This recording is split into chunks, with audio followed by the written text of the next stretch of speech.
Good guys, welcome back to the first take. I'm at a race, and now we're gonna get on it, man. Straight to it. More Game of Thrones history and lore. This will be part 10. I actually remember that this time. Last one, wicked. It got into the Dance of Dragons. We got deep into like the conflict within the Targaryen family. Oh, best shit ever. Best shit ever. I pray that makes the screen to the screen one way or another, whether it's live action, animated, but just do it somehow, people. So let's get into this, man. Part 10. Let's do it. The Great Masters of Meereen. Okay, let's learn more about these guys. The Great Masters of Meereen, as if calling themselves such could make them so. Thousands of years ago, during the height of the Giscari Empire, Meereen was second only to Old Guise in wealth and glory. A paradise by the sea, if one didn't mind the constant clinking of chains and cracking whips. Slaves built Meereen, and on their backs the city rested like a litter. Then came the dragons of Valyria. The masters of Old Guise would not bow, so they burned. The Valyrians tore down their walls, burned their pyramids to ash, and sowed their fields with salt and skulls. Damn. An old slave woman once told me that the Valyrians intended to break the chains of the Giscari slaves, absorbing them into the Valyrian freehold where every man held a vote. Romans to Egypt. But the great masters of Meereen received their new overlords in the great temple, plying them with gold, wine, and all the wealth that slavery had brought them. And the Valyrians instead took up the whip themselves. I do not believe it. As their empire expanded, the Valyrians needed more and more bodies to feed their mines and colonies, when no wage could ever tempt a free man. The Great Masters merely accommodated their new customers, staying rich as the Giscari Empire crumbled. After the doom fell on Valyria, the Great Masters worried for their fortunes. By this time, the Valyrians were their greatest providers and purchasers of slaves. Then the Dothraki horse lords swept out of the plains of Essos and proved to be as fond of slaving as the dragon lords before them. The Great Masters grew richer still. For the first time in its history, the Great Masters alone ruled Meereen, and chaos ruled the rest of the world. The fighting pits swallowed men who in previous centuries would have filled the ranks of the Valyrian armies. Without these soldiers to maintain order, the wealthy had to buy their own, which the good masters of Astapor were more than willing to sell. If the buyer's nerves still needed calming, the wise masters of Yunkai could sell him further release. The great masters, the good masters, the wise masters. Yet none was so great, good, or wise that they recognized our queen for what she was. Her ancestors had destroyed them, then become them. Perhaps they assumed she would bend as easily. But our queen does not bend. She breaks.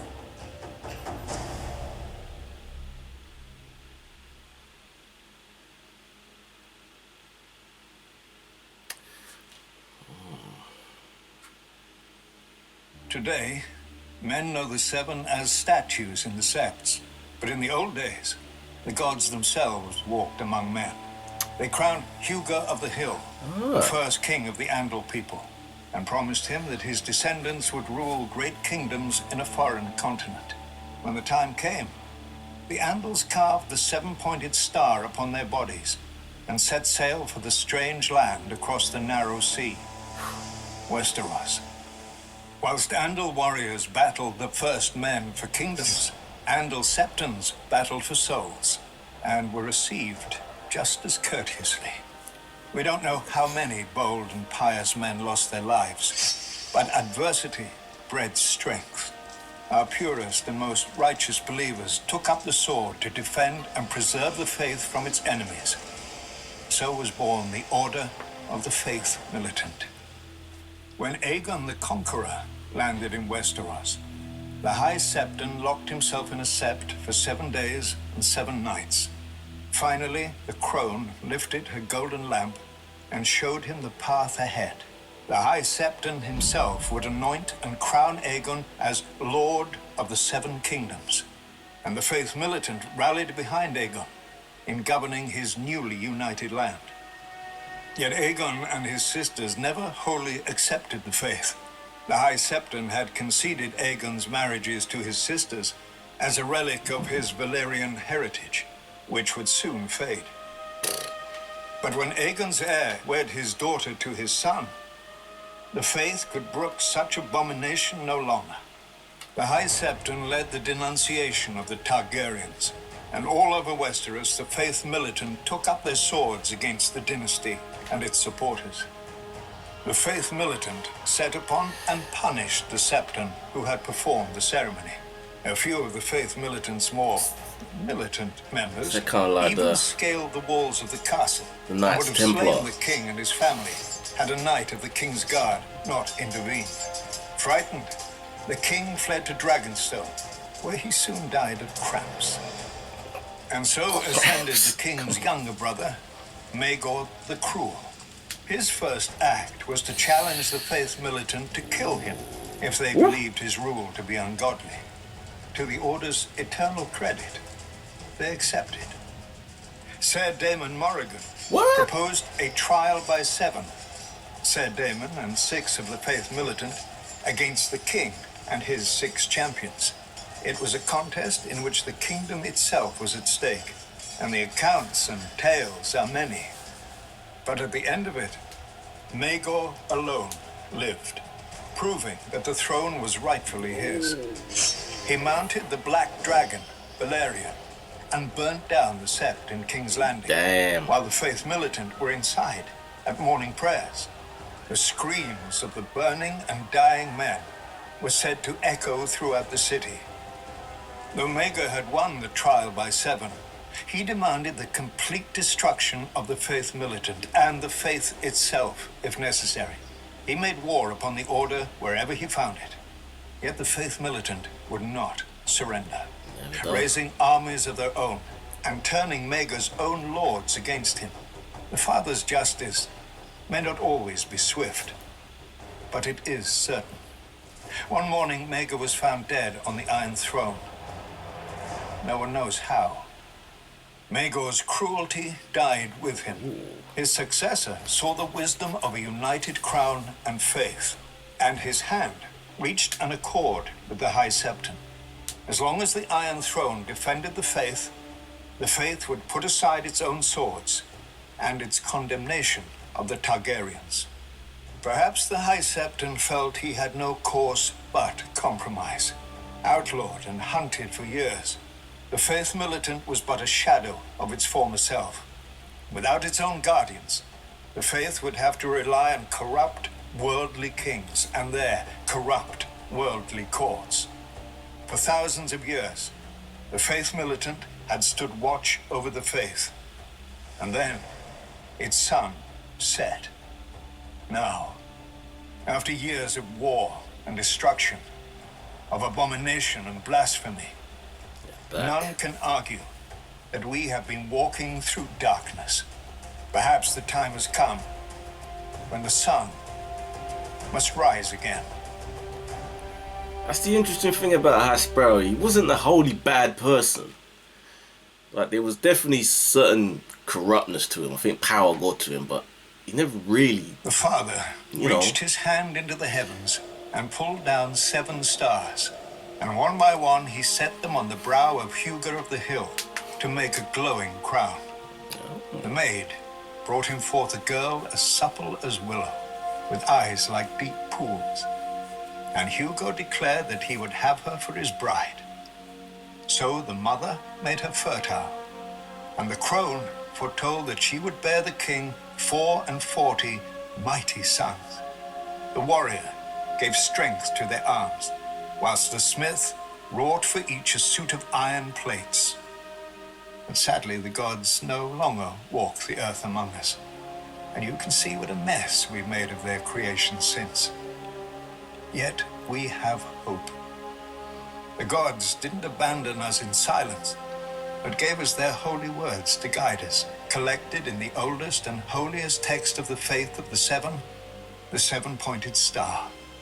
Divided into 7 books for the 7 aspects of God, in it we learn of the Father's justice, the Mother's mercy, the Maiden's innocence, the Crone's wisdom, the warrior's strength, the smith's labor, and the stranger's peace. it is a long book.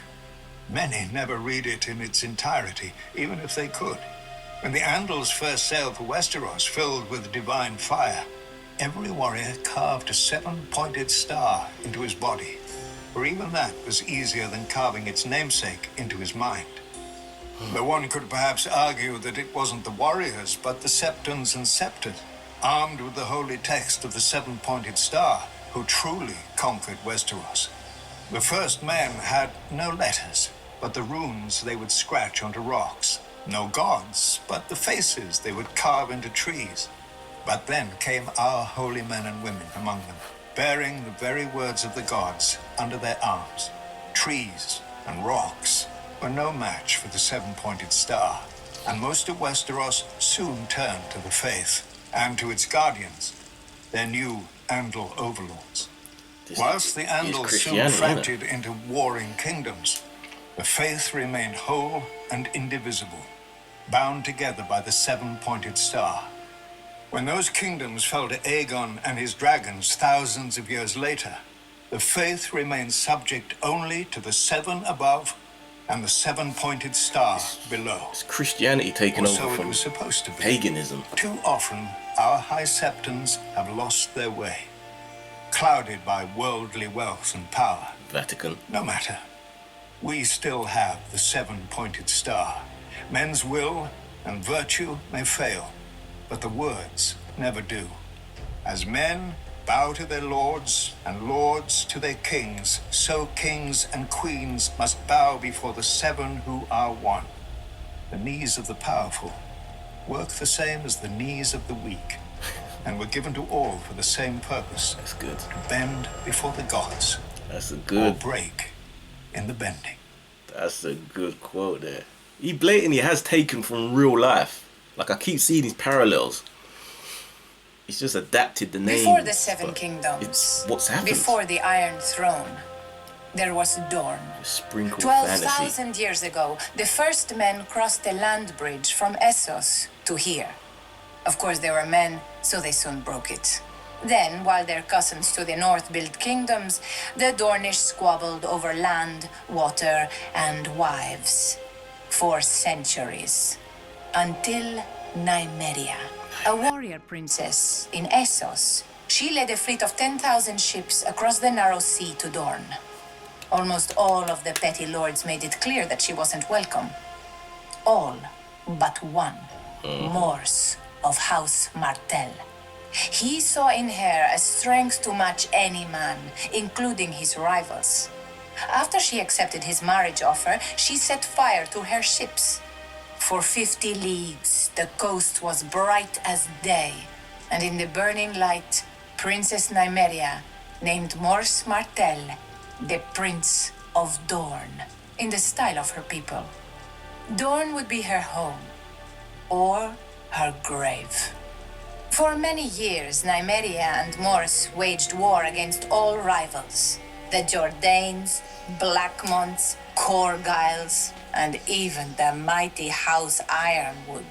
They sent no fewer than 6 self-styled kings to the wall in golden chains.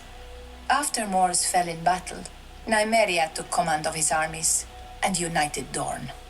In 2 years, she ruled for 27 more, and though she married again, those husbands were little more than counselors and consorts. Dorne was Nymeria, and Nymeria was Dorne. She survived a dozen attempts on her life, put down 2 rebellions, and threw back 2 invasions. And when at last she died, her eldest child succeeded her, her daughter, not her son. And Dorne followed her because Nymeria had proven that women were equal to men, if not better. Centuries later, Aegon Targaryen sought to unite Westeros as Nymeria had Dorne. The other 6 kingdoms fell quickly before his dragons and ambition. When his sister wife, Rhaenys, flew her dragon south and demanded our surrender as well, Princess Meria Martell warned, "I will not fight you, nor will I kneel to you. Dorne has no king. Tell your brother that." Rhaenys threatened that the next time the Targaryens would come with fire and blood. Meria replied, "You may burn us, my lady, But you will not bend us, break us, or make us bow. This is Dorn. You are not wanted here. Return at your peril. Rhaenys did, and she died. Her dragon died. All her soldiers died. Eventually, her brother, the Conqueror, conceded that what Nymeria had done, he could not undo. Generations later, another foolish Targaryen invaded Dorne. He died as well. Eventually, we did join the Seven Kingdoms, but when we wanted, and on our terms. If dragons could not conquer us, why should we fear lions? Unbowed, unbent, unbroken. The words of House Martell, the words of Dorne. Men may forget, but women always remember. When we were divided, Nymeria united us. When we were invaded, Meria defended us. Now Dorne has been humiliated, its prince murdered. Who will rise to avenge us? You, basically. Valyria was young, and as the young do, it sought to spread its seed. Its first daughter was Volantis, an outpost on the mighty Rhoyne River at the frontier of the Empire. There, the Dragon Lords raised the famous Black Walls, seamless fused dragonstone 200 feet tall, and so thick that 6 four-horse chariots can race along the battlements side by side, as they do each year to celebrate the founding of the city. Wow. To this day, only those who can trace their ancestry back to old Valyria are allowed to dwell within the Black Walls. None are even permitted to set foot inside without an express invitation, Is it still a there? sign of the old blood, meaning, of course, the ancient and noble blood of foot soldiers. For the city's first 100 years, its only inhabitants were its garrison. But where soldiers go, vice follows. Taverns and brothels began to sprout up outside the Black Walls, Men will be and men. merchant ships began to call as well, bearing the favored trade of the summer sea, slaves. The East Bank filled with homes, shops, and society, and so the taverns and brothels moved to the West Bank, where foreigners, sellswords, and pirates erected their own shadow city of fornication, drunkenness, and murder. In time, the West Bank became such a cesspit of crime and depravity that the Volantines had no choice but to send their slave soldiers across the Rhoyne to restore order and some semblance of decency. Like all such missions, they succeeded, they left, then they failed. When the Volantines grew weary of shipping their soldiers across the Rhoyne every year, they built the famous Long Bridge of Volantis, strong enough to support the weight of 1,000 elephants and many more soldiers. The Long Bridge of Volantis stands today as the longest bridge in all the known world. The Volantine rulers intended the bridge to spread the civilization of the East Bank to the west. Instead, the depravity of the West Bank spread east. Yep. Shops, temples, taverns, inns, and brothels line the bridge, most 3 or 4 stories tall, with each floor overhanging the one beneath it. One can buy anything on the Long Bridge, or steal it, if one's hands are quick enough. But if they're not... Though at least half the decor committed no greater crime than displeasing a master. For in Volantis there are 5 slaves for every free man, a proportion matched only by the cities of Slavers Bay. The Volantine masters mark their property with facial tattoos, permanent and scarring, which denote the vocation of the slave. Slave soldiers wear green tiger stripes upon their faces. Slave whores are marked by tears beneath one eye. The slaves that collect the dung of horses and elephants are marked with flies. The drivers of the hathays, the carts pulled by the small elephants of lanterns, are marked with wheels, and so on. Jeez. A master may give his slave freedom, but no man can give a new face. Is it any wonder, then, that the slaves and freed men have turned in such great numbers to the priests who preach of a cleansing fire? The temple of the Lord of Light in Volantis is said to be the greatest in all the world, larger even than the great sept of Baelor. All who serve within this mighty temple are slaves, bought as children and trained to become priests, temple prostitutes, or warriors.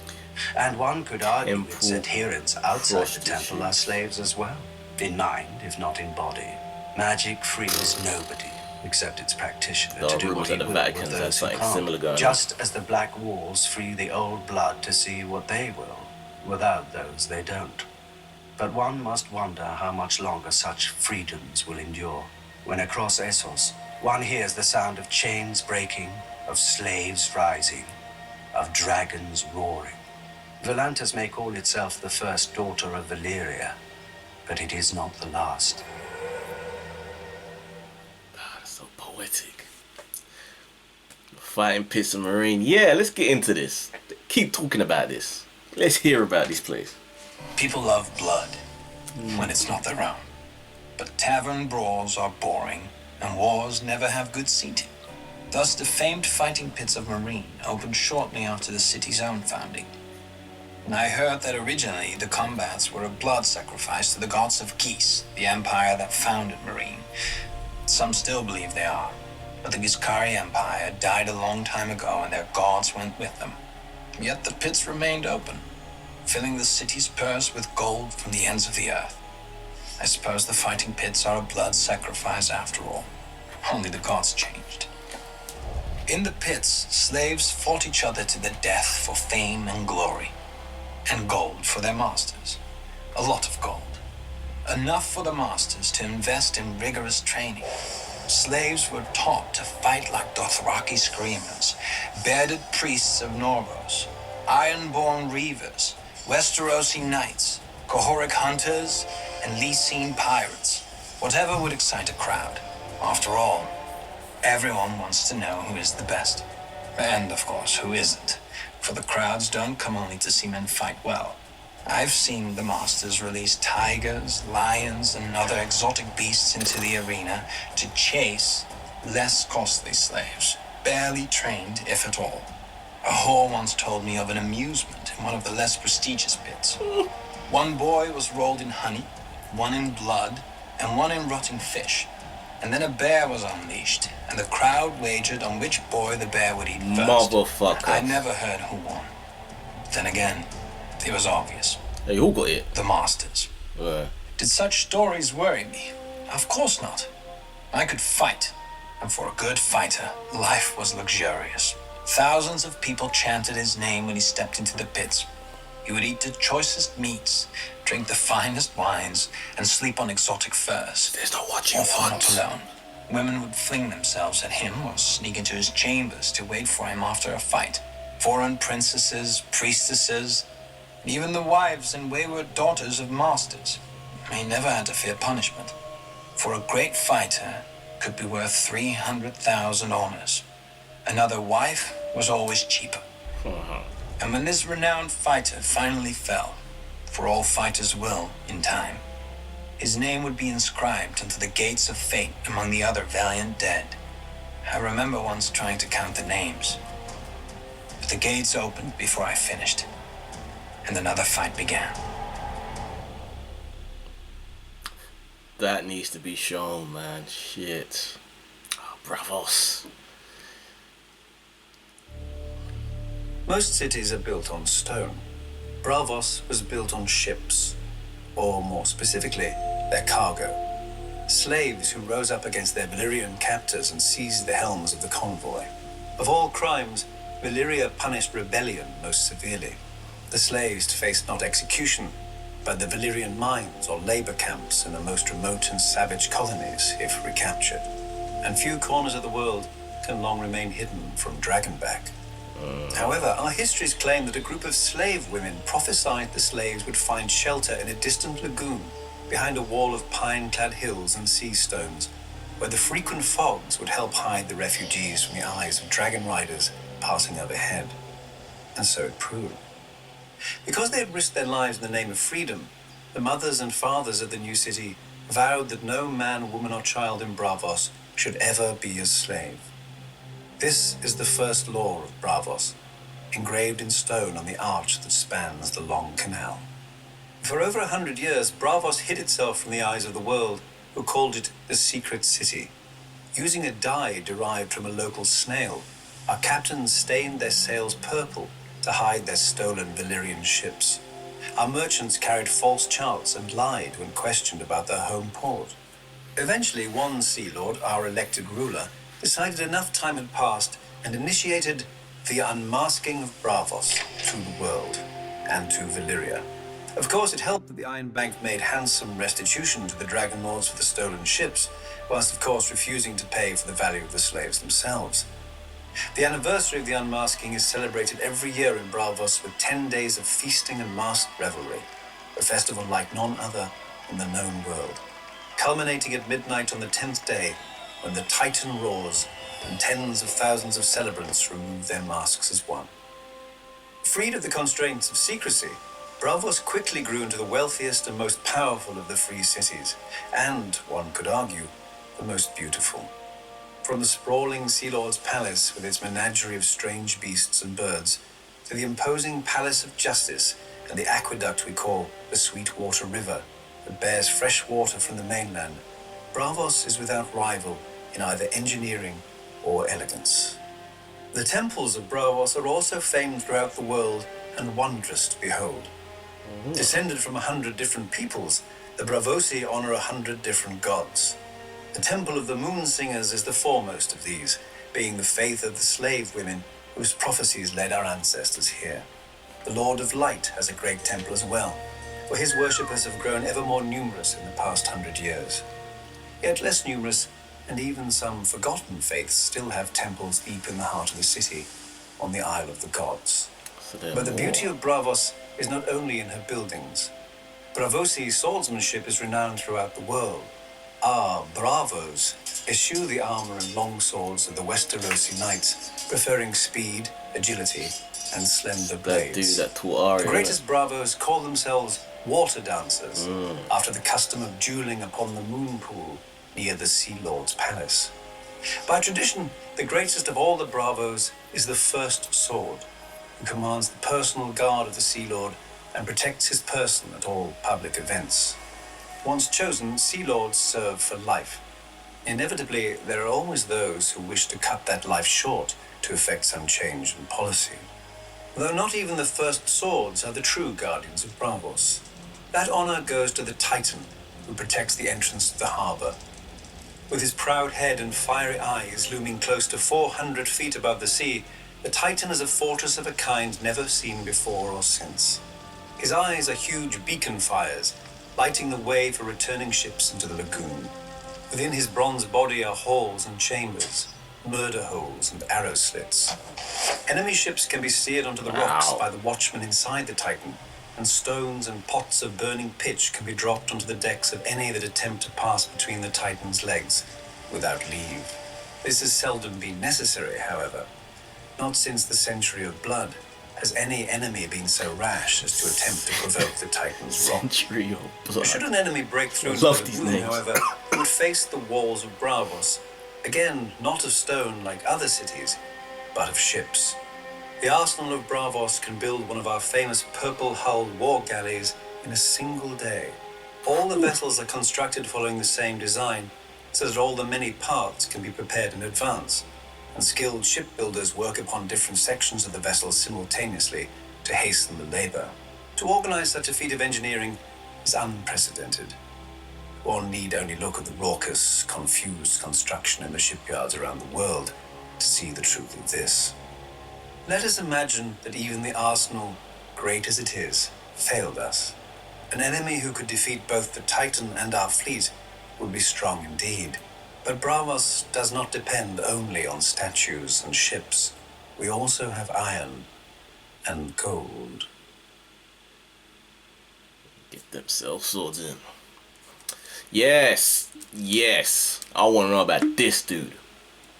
A young man walks beside a girl across a flowered field. Spring has come, and this girl is his life. He prays.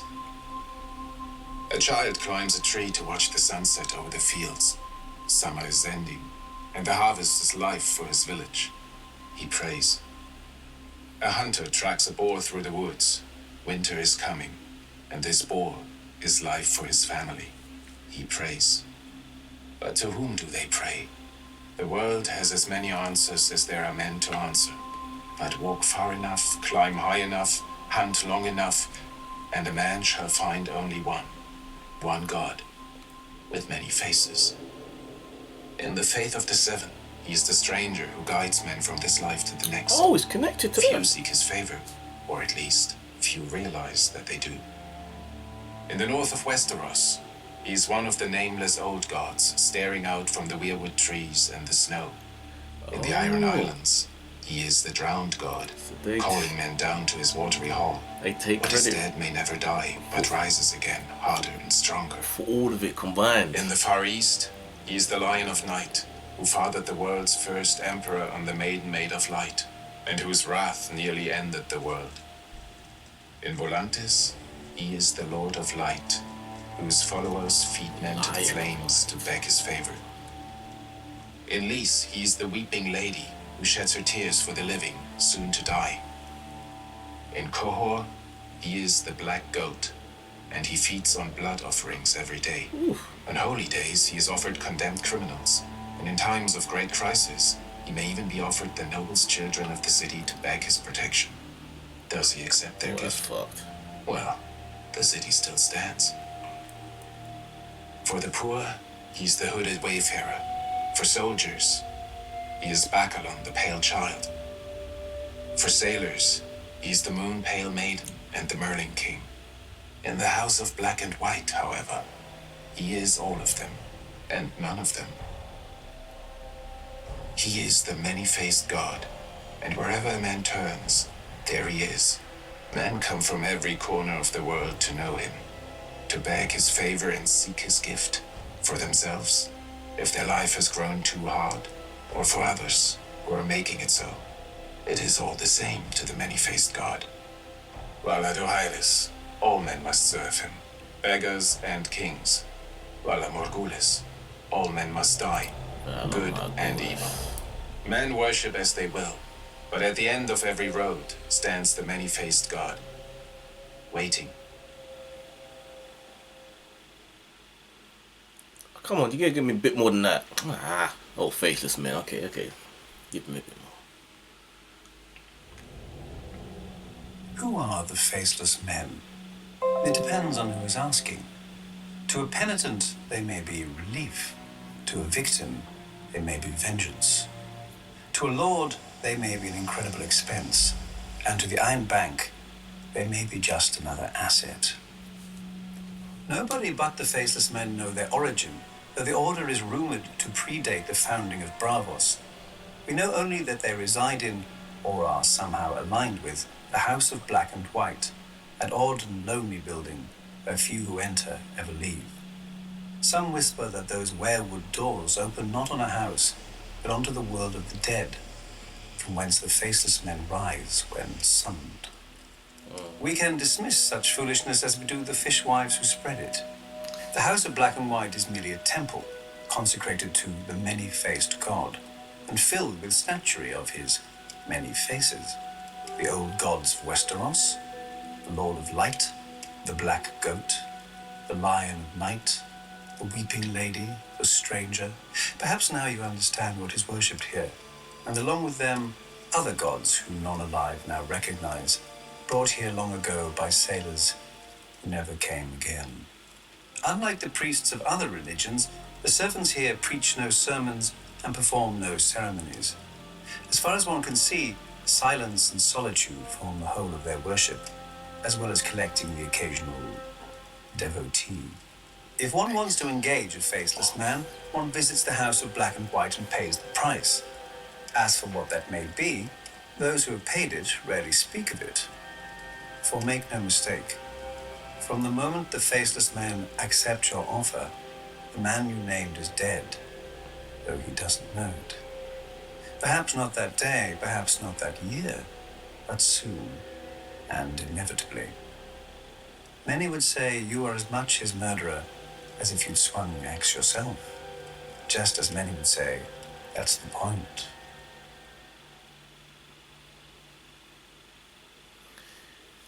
Oof, I didn't give us much for that one.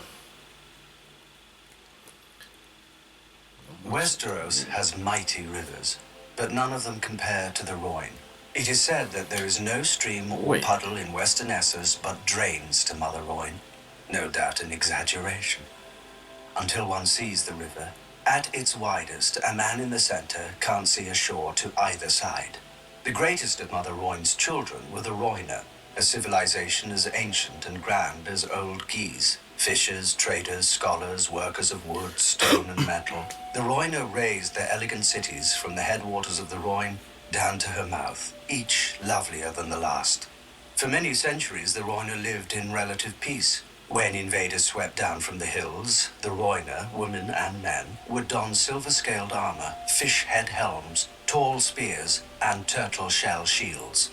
If the enemy did not laugh themselves away, it was said that Mother Royne would whisper the enemy's secrets to her children, and the Roynish wizards could raise watery walls to drown their foes. Whatever magic the Roiner may have had, it wasn't enough. When Valyrian colonists first arrived, the Roiner embraced them, for all men were welcome to share the bounty of Mother Royne. Perhaps a water people should have been more cautious of strangers who exalted fire and blood. Legend has it that one day the Valyrians netted and butchered one of the giant turtles the Roiner held sacred. As a result, thousands were killed or enslaved. Cities and towns were burned, drowned, and rebuilt. In these wars, the Valyrians emerged as victorious more often than not. The princes of the Roynish cities, fiercely proud of their independence, fought alone, whilst the Valyrian colonies aided one another. Eventually, the Roynish princes ceased their squabbling and united behind Prince Garin, who led the largest army Essos had ever seen, against 100,000 Valyrian colonists, 100 war elephants, and 3 dragon lords. Thousands burned, but thousands more sheltered in the shallows of the river, whilst the Roynish wizards raised enormous water spouts against the foe's dragons. Roynish archers brought down 2 of the dragons, whilst the 3rd fled, wounded. And thereafter, the Roiner named Garin the Great. But Mother Valyria proved just as caring as Mother Royne. When Garin the Great marched his army against Volantis, 300 Valyrian dragons descended from the sky.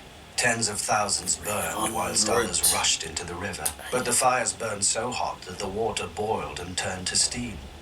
Garin the Great was captured alive and made to watch as Valyrians butchered every last man. So many that their blood turned the great harbor of Volantis red as far as the eye could see. Then they forced Garin to watch as they marched on his own city and enslaved all the women and children his army had left behind. The singers claim that Prince Garin called out Mother Royne to curse the Valyrians, and she in turn flooded the city with foul waters and a damp fog that caused the skin of the Valyrians to harden and crack, and thus was born Grayscale. What? Fearing a similar fate, another Roynish ruler, Princess Nymeria, led her own people into every ship, skiff, and raft they had, and fled Essos. Eventually, after much hardship, they landed in sun-swept and bone-dry Dawn. But we all know that tale. Now Valyria has followed the Roiner out of this world, and her daughters have grown into free cities, wealthy and powerful and proud. Still, Mother Royne flows on, past ancient ruins and bustling harbors, sweeping all man's kingdoms to the sea. I was wondering what Run was, how it affected, but okay, it was the precursor to Dawn and many of those other. Okay. Few afflictions are more feared than Grayscale, and far past the point of reason. A legend calls it Prince Garin's curse, after an ancient eastern prince whom the Valyrians hung in a cage and forced to watch the immolation of his city and people. As his city burned under dragon flame, this prince called on his god for vengeance, and a thick fog of foul humours rose from the Rhine to smother the Valyrians with Grayscale. But if diseases could be called down by the vengeful, we'd have no health in the world. More likely the disease predates the Valyrians entirely, confined to some remote region of Essos, and only spread throughout the world once the Valyrians linked the continent with roads and dragons. The disease begins as a rash. The afflicted flesh stiffens, calcifies, and cracks, and assumes the disease's nominal hue. Victims are graciously spared pain, as the disease dulls sensation in the infected limbs. But the disease is insidious, and slowly it creeps over the skin and into the organs. Once the infection reaches the brain, feral madness replaces humanity, and the transformation to a stone man is complete. There is no consensus on treatment. Some maesters advocate mustard poultices, vinegar rinses, and scalding hot Have you actually seen any Others claim only 3 cures. fully axe, stone men yet sword, in the show? and cleaver. I don't think Hacking so. off afflicted parts does sometimes stop the spread of the disease, but not always. Many a man has sacrificed an arm or foot only to find the other going grey. Those who have been miraculously cured of grayscale are few, and usually were subjected to so many treatments that isolating the responsible cure is impossible. Besides, few maesters, priests, or healers have the courage for such experiments as would prove a cure. Grayscale is highly contagious, being known to spread from even the slightest contact with an infected person. Hence the current occupation of Valyria by the stone men, exiled from their homelands at the first sign of the disease. What they do there, with their final months or even years, for Grayscale is a slow killer. No one knows. Oh, so there's a No whole one fucking wants to sea of these find out. people.